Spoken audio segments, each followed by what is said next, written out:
যদি নাও বোঝে, ওয়াকাব যদি নাও বোঝে, তারা যদি পীরজাদা আব্বাস সিদ্দিকীকে বুঝে নেয়, ইনশাআল্লাহ ভারতবর্ষের জমিনে তারা মাথা উঁচু করে বাঁচতে পারবে। বলেন সুবহানাল্লাহ। কথা ঠিক বললাম ভুল বললাম? আমার ওলামা ভাইরা বসে আছেন। এই কথাটা কেন বললাম? এই কথাটা কেন বললাম? ওয়াকাব যদি আপনি নাও বোঝেন, সংবিধান যদি আপনি নাও বোঝেন, আপনার অস্তিত্ব যদি আপনি নাও বোঝেন, আপনি কেবলমাত্র পশ্চিম বাংলায় যদি আব্বাস সিদ্দিকীকে বুঝে নেন, তার কর্মকাণ্ড যদি বুঝে নেন, তার মনের চিন্তা ভাবনা যদি আপনি বুঝে নেন, অবশ্যই অবশ্যই আল্লাহর উপরে সাক্ষী রেখে বলছি, এই পশ্চিম বাংলার জমিনে মুসলমানদেরকেও ক্ষতি করতে পারবে না। কেন? আব্বাস সিদ্দিকীকে দুটো কথা বলবো, আমাকে সময় একদম। কে আব্বাস সিদ্দিকী? সংক্ষিপ দুটো খালি কথা বলে দেবো, মনে রাখবেন। আরবির একটা মকলা রয়েছে, লিকুল্লি ফিরাউনা मूसा, हर फिराउन के लिए कोई ना कोई मूसा जरूर होता है। আল্লাহ পাকের তরফ থেকে যখনই জামানায় কোন জালিম ফিরাউন তৈরি হয়, তার মোকাবেলার জন্য আল্লাহ পাক একটা করে मूसा পাঠিয়ে দেন। আজকের যুগেতেও এই পশ্চিম বাংলা ভারতবর্ষে যে সমস্ত জালিমরা ফিরাউনের কর্মকাণ্ড করছে, তাদের মুক্তর জবাব দেওয়ার জন্য পশ্চিম বাংলায় मूसाর স্বরূপ আল্লাহ পাক পাঠিয়ে দিয়েছেন পীরজাদা আব্বাস সিদ্দিকী। ঠিক না ঠিক বলেন? বলেন ঠিক না ঠিক?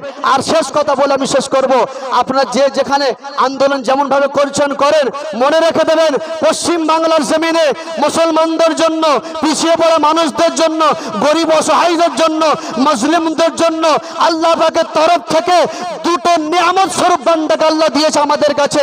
একটা হলো পীরজাদা আব্বাস সিদ্দিকী, একটা হলো পীরজাদা নওশাদ সিদ্দিকী। ঠিক না ঠিক বলেন? আমাদের কাছে নিয়ামত স্বরূপ আল্লাহ দিয়েছে। আমি অনুরোধ করব, আমরা সকলেই সর্বদিক থেকে তারা সাপোর্ট করে, তার হাতকে মজবুত করে আগামী দিনে সব ধরনের আন্দোলন আমরা চালিয়ে যাব, বন্ধ করবেন ইনশাআল্লাহ। রাজি আছেন তো? নারে তাকবীর, নারে তাকবীর। ফুরফুরা শরীফ আহলে সুন্নাতুল জামাত পীরজাদা হযরত মাওলানা আব্বাস সিদ্দিকী ভাইজান, নারে তাকবীর। আসসালামু আলাইকুম ওয়া রাহমাতুল্লাহ।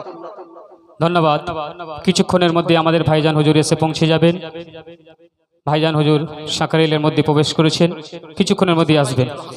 এখন আপনাদের সামনে খুব সংক্ষেপে বক্তব্য দেবেন হাফিজ মাওলানা নুরুদ্দিন আহমেদ সাহেব। খুব সংক্ষেপে দুটো কথা বলবেন। আসসালামু আলাইকুম ওয়া রাহমাতুল্লাহি ওয়া বারাকাতুহু। নাহমাদুহু ওয়া নুসাল্লি আলা রাসূলিহিল কারীম। আলহামদুলিল্লাহ, আজকের এই সভা আল্লাহ পাকের অশেষ রহমত যে আমরা আয়োজন করতে পেরেছি, বিশেষ করে সাঁকরাইল থানা কমিটি ভাইয়ের পরিচালনায়। উক্ত সভায় আমরা অনেক ওলামা হাজরাতকে পেয়েছি, আল্লাহ পাকের দরবারে শুকরিয়া। তবে সংক্ষিপ্ত আলোচনা দু একটা কথা বলে আমি বিদায় নেব। আমরা কিছুদিন আগে সোশ্যাল মিডিয়ার মাধ্যমে দেখেছি একটা ইমানি পাওয়ার, একটা ছোট্ট একটা ইমানি পাওয়ার আমরা কিছুদিন আগে সোশ্যাল মিডিয়ার মাধ্যমে দেখেছি যে লিবিয়ার এক বাসিন্দা, যার শরীরে কোনো পাঞ্জাবি ছিল না, যার মাথায় কোনো টুপি ছিল না, মুখে কোনো দাড়ি ছিল না, এবং তার ভিতরে যে একজন ইসলামিক মানুষ এই রকম কোনো ড্রেস ছিল না, কিন্তু সেই ব্যক্তিটা একজন মুসলমান ব্যক্তি ছিলেন, যিনি হজে যাওয়ার জন্যে এয়ারপোর্টে প্রবেশ করেছেন। তার ইনভেস্টিগেশন হচ্ছিলেন, তাতে কিছু অসুবিধার কারণে তাকে ভিতরে নিয়ে যাওয়া হয়। সংক্ষেপভাবে আপনাদেরকে বলি, যখন তেনার ইনভেস্টিগেশন হয়ে গেল, সব কিছুর পরে যখন ছাড়া হয়েছে, দেখছে যে প্লেনের দরজা বন্ধ করে দেওয়া হয়েছে, তেনাকে আর উঠতে দেওয়া হবে না। অর্থাৎ তেনাকে যে হজের ফ্লাইট ছিল সেই ফ্লাইট আর ওটা হবে না তেনার। তো তিনি সেই সময় বলেছিলেন যে আমি ইনশাল্লাহ হজে যাব, আল্লাহ চাই তো আমি হজে অবশ্যই যাব। তো আমরা মিডিয়ার মাধ্যম দিয়ে দেখতে পেয়েছি যে সেই প্লেনটা যখন ছাড়া হয়েছিল আবার এয়ারপোর্টে হাজির হয়। প্লেনের ড্রাইভার পাইলট বলতে থাকে যে কিছু একটা গলত আছে, যার কারণে ব্যাকে আনতে হয়েছে। তো এমন করে যখন গলতের কাজ সারানো হয়ে গিয়েছে, যে অসুবিধাটা হয়েছিল সেটা যখন সারানো হয়ে গিয়েছে, তো আবার প্লেনটাকে যখন রান করানো হয়, আবার ব্যাকে প্লেনটাকে পাইলট ভাই আবার এয়ারপোর্টে এসে হাজির করে। দ্বিতীয়বার যখন জিজ্ঞাসা করা হয় যে পাইলট ভাই আপনি তো যখন প্রথমে গেলেন রান করলেন, ব্যাকে চলে আসলেন, তো আমরা আপনাদের জিজ্ঞাসা করার পর পেলাম যে প্লেনে কোনো গলদ ছিল, কোনো ত্রুটি ছিল, যার কারণে আপনি রান করেও আবার ব্যাকে আসলেন। তো দ্বিতীয়বার কি আবার কোনো অসুবিধা? পাইলট ভাই উত্তর দিয়ে বলছেন যে হ্যাঁ, আমার অসুবিধা লেগেছে যে দ্বিতীয়বারও তাই রান করে আবার ব্যাকে আমি পাইলট ভাই বললেন যে আমি এয়ারপোর্টে নিয়ে আসতে বাধ্য। তৃতীয়বার যখন রান করছে কিন্তু আর রান হচ্ছে না, আমরা মিডিয়ার মাধ্যম দিয়ে প্রত্যেকেই জানতে পেরেছি যে তৃতীয়বার সেই পাইলটরাই বলতে থাকে যে একজনা ব্যক্তি এই পাইলট মানে এই প্লেনে না ওঠার কারণে হয়তো আল্লাহ পাকের ইচ্ছা এই প্লেন ওড়াতে আমরা পারছি না। তো সেই ব্যক্তিটাকে না, সেটা হলো ওই লিবিয়ার বাসিন্দা আমের, যার নাম ছিল কি আমের।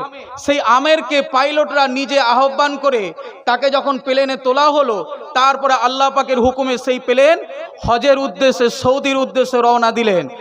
তা আমার বক্তব্যর এইটাই মূল বক্তব্য যে ব্যক্তিটার ভিতরে কোনো ইসলামিক কোনো কালচার পরিচয় না পাওয়ার পরেও তার কিন্তু পরিচয় একটাই পাওয়া গিয়েছে, সেটা হলো তার ঈমান। সেটা কি? তার ঈমান। তা আজকের এই পশ্চিমবাংলা মানুষ, আমার যুবক ভাই বাবাজি প্রত্যেককে আমি বলবো, জি হ্যাঁ, আজকের আমরা যদি সিদ্দিকুল্লাহ চৌধুরীর মতন দাড়ি টুপি রেখে গায়ে পাঞ্জাবি পরে যদি মানুষের কাছে ধোঁকা না দিয়ে আর মানুষের কাছে যদি আমরা দেখাই যে আমরাই মানে ইসলামিক একজন আইকন, ইসলামী একজন নেতৃত্ব, এতে কিন্তু কোনো ইসলামের কাজ হবে না, এতে ইসলামের কোনো ডেভেলপ হবে না, এতে মুসলমান সমাজের কোনো ডেভেলপ হবে না। অর্থাৎ যদি মনে করি যে আমরা আজকের দিনে যে ভাইজান বিগত দিন আমাদেরকে যে রাস্তা দিয়ে এগিয়ে যেতে বলেছে, যার দ্বারাই মুসলিম সমাজ কেন প্রত্যেকটা সমাজ, প্রত্যেকটা জাতি, প্রত্যেকটা ধর্ম, প্রত্যেকটা বাড়ির মা বোন ভাই এমন করে বাচ্চা থেকে সকলে হেফাজত হবে এবং আমাদের ধর্মের যে সমস্ত আজকের প্রতিবাদ সভা বিষয়গুলো, এই বিষয়গুলো হেফাজত হবে, সেই দিক দিয়ে আমরা লক্ষ্য করে যদি আজকে ভাইজানকে ফলো করি ইনশাল্লাহ, তাহলে আমাদেরও আগামী দিনকে ইমানটা আমেরের মতন ইমান হবে। ঠিক কি না? আমাদের ইমানটা আমেরের মতন ইমান হবে। অর্থাৎ আমি আপনাদেরকে সংক্ষিপ্তভাবে একটাই বুঝিয়ে দিতে চাই যে ইমানটা আগে ঠিক রাখুন, মানুষের কাছে বিক্রি না হয়ে, মানুষের কাছে ছোট না হয়ে, তার দলদাস না হয়ে, গোলাম না হয়ে নিজের পায়ে দাঁড়িয়ে নিজের অস্তিত্বকে বাঁচানোর চেষ্টা করুন। ইনশাল্লাহ আল্লাহ এর কামিয়াব দেবে। সকলে বলেন ইনশাল্লাহ। মুক্তাসার করি, ফুরফুরা শরীফ আহলে সুন্নাতুল জামাত জিন্দাবাদ। আজকের প্রাণ প্রিয় ভাইজান, আগত ভাইজান আব্বাস সিদ্দিকী ভাইজান জিন্দাবাদ এবং সাঁকারেল থানা শাখা কমিটি সমস্ত নেতৃত্ববৃন্দ, কর্মীবৃন্দ এবং থানার প্রশাসন ভাই সকল জিন্দাবাদ। আসসালামু আলাইকুম ওয়া রাহমাতুল্লাহ। ধন্যবাদ হাফেজ মাওলানা নুরউদ্দিন আহমেদ সাহেবকে। বিশেষ যে সমস্ত ভাই রাস্তায় দাঁড়িয়ে আছেন, রাস্তা জাম করবেন না, কিছুক্ষণ মধ্যেই ভাইজান ঢুকবে। অনুরোধ করব আপনারা সামনের আসন সংগ্রহ করুন। অনুরোধ করে আপনারা সামনের আসন সংগ্রহ করুন। রাস্তায় কেউ দাঁড়াবেন না। ভলেন্টিয়ার যারা আছেন সকলকে মাঠে নামিয়ে দিন। ভলেন্টিয়ার যারা আছেন সকলকে রাস্তা থেকে মাঠে নামিয়ে দিন। কলাতলার মোড় থেকে যে সমস্ত ভলেন্টিয়ার আছেন সভা পর্যন্ত দয়া করে রাস্তা জাম করতে দেবেন না। আমাদের কাছে খবর আসছে রাস্তা জাম হচ্ছে, আপনারা রাস্তা জাম করতে দেবেন না। মোটরসাইকেল, সাইকেল যারা আসছে তাদেরকে নির্দিষ্ট স্থানে পৌঁছে দিন। এখন আপনাদের সামনে বক্তব্য রাখবেন ফুরফুরা শরীফ আহলে সুন্নাতুল জামাতের ডুমজুর থানার অন্যতম দায়িত্বপ্রাপ্ত ভাই জনাব হাসান মল্লিক ভাই। ওনাকে খুব সংক্ষেপে বক্তব্য দেওয়ার অনুরোধ করছি।